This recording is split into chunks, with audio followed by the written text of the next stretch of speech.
Alice Adams by Booth Tarkington.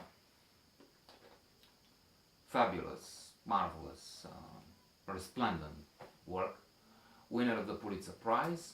Booth Tarkington has also the Magnificent Ambersons in the Modern Library top 100 best 100 books.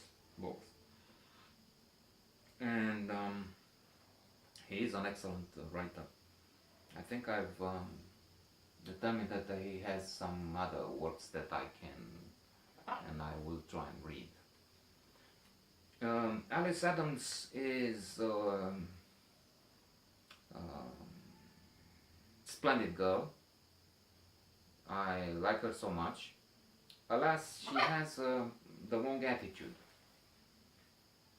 We all tend to present this much better image of ourselves to the world with a hope that we will be liked. We have this need to be approved, and we need affection, recognition.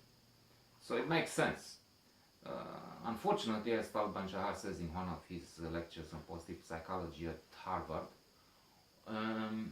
it doesn't work well, because when we try and get involved with someone and we present this figure of a man, woman, who's ideal and has so many features that we don't have and lacks defects, minuses that we do have, we only manage to, if we have success, the partner we want will become interested in this other person, not us. So it's destined to fail. Either doesn't like in any way which wasn't us, or he likes, she likes, but it's not very little to do with us. Let's turn from this side note back. So Alice Adams is not rich, unfortunately, and this is a time when the upper class, high society wouldn't take in somebody who doesn't have a good standing, an equal fortune and social status. So she makes up stories and she makes up this image, as I said, for herself, which is not for real, to use slang. And there are situations which are funny, ridiculous, but also sad, because the result is not the wanted one. For instance, there's a grand party where she needs to shine, but she's rejected. She had been rejected before the party because, as I said, those with high standing, unfortunately, didn't want to connect with the others, and she belonged to a world where they didn't want to come in or take somebody from within. So this party, she has no pretenders, except for one who's not interesting to talk to.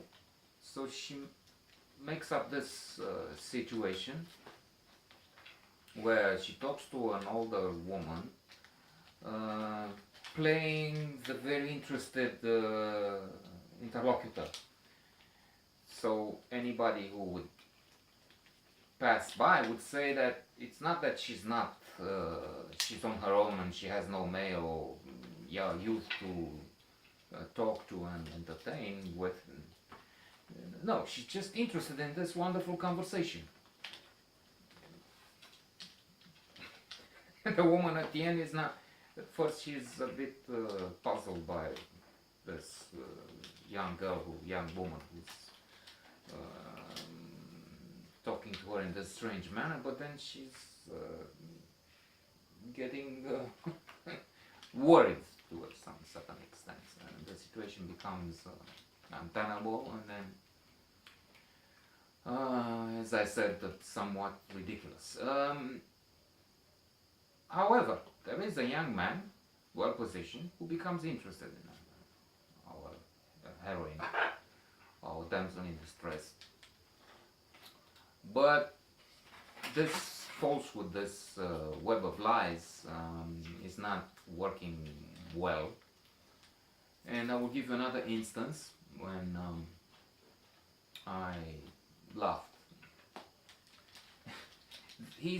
This young, good prospect is invited over for a meal. But the pretense is that they're much better off than they really are.